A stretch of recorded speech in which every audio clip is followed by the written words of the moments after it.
If Apple don't pay their tax bill in full, would you be prepared to boycott them, boycott their products? The American tech giant Apple is facing a tax bill of around £11 billion after the European Commission decided it had benefited unfairly from a deal with the Irish government. The Commission said the company had been allowed to pay substantially less tax than other businesses. In a statement, Apple said the ruling threatened future investment and job creation. Sounds like a threat. The company employs more than 5,000 people in Ireland, with its largest base in Cork. Now, this morning, these people in the city centre gave their reaction to the news. Apple is a great industry to have in Ireland. We need Apple. We can't afford to lose Apple. They've brought a lot of employment to Ireland. People have thrived on the strength of Apple. To have Apple or the country so many billion in tax, like, it would be marvellous if the country got it, like. But I suppose the other side of it is then that they could pull up and leave, like, which would be terrible, like, for all the jobs that are there. We shouldn't have given them a deal like that. Honestly, shouldn't have given them a deal like that. I think they should. It would help the government and most of the citizens in it. Apple should pay. Always cautious of threats. Remember, before Brexit, if we leave, the world will come to an end. They look out the window, the sun is still shining. Let's talk to Hertfordshire-based economist and wealth manager Jonathan Davis. Jonathan, good afternoon to you. Hello, Rob. Jonathan, are Apple too big to tax? Nobody is too big to tax. You gave the example of pre-Brexit. The other example of threats recently was HSBC. If X and Y didn't happen, then HSBC might leave the City of London. Well, like the unicorn, I'll believe it when I see it. What gets me is that small companies and the self-employed pay a lot of tax.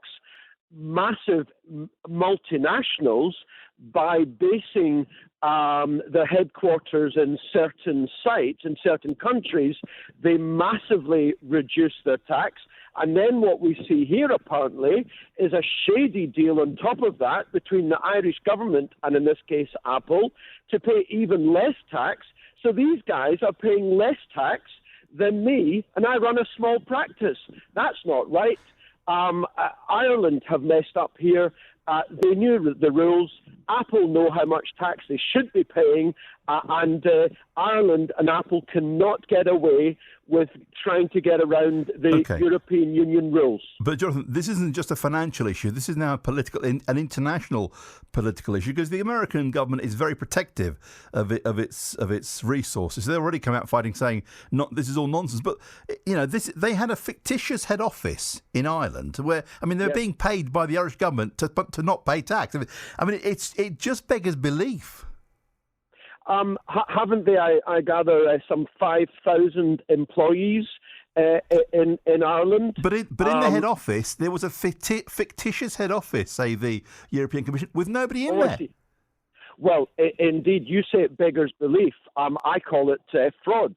And I do hope that the European Union go further, I suspect they won't, and actually prosecute Apple and possibly also the Irish government for collusion in this obvious outright fraud. I'm afraid this is just another example of nation states and indeed large multinationals riding roughshod over what you and I would say is entirely normal Jonathan, and appropriate. Jonathan, we can smell something not quite right here, but if you and I were in charge of Apple, wouldn't we do exactly the same thing? It is quite easy to be the world's wealthiest company. Great products. They look fantastic. Great products that significantly more expensive than any of their competitors. People queuing up round the block to buy your more expensive product made in China. You sell it for a premium, and then you decide what tax you want to pay and where, if any at all. What a great business.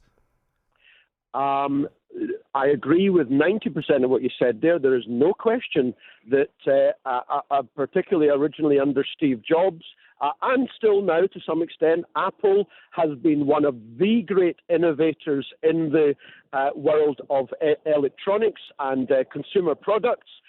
And it has an amazing brand loyalty from its customers globally and locally.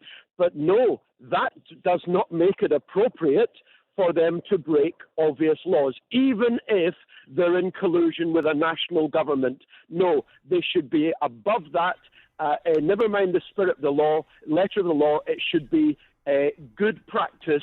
Ask Warren Buffett, arguably the greatest investor of all time, and I can assure you, he's a major investor in Apple. I can assure you that given what I know about Warren Buffett, he is probably seriously questioning whether or not to continue holding shares if indeed this comes to be true. The share prices are taking a bit of a tumble, but do you think, because a lot of Apple customers are quite self-righteous, to be honest, they love telling you they've got an Apple product, they love telling you they've queued up and they've paid 3 or 4 times more than the market value for an Apple product. Do you think they'll be going back to their retailer saying, look, I want my money back because you haven't paid any tax?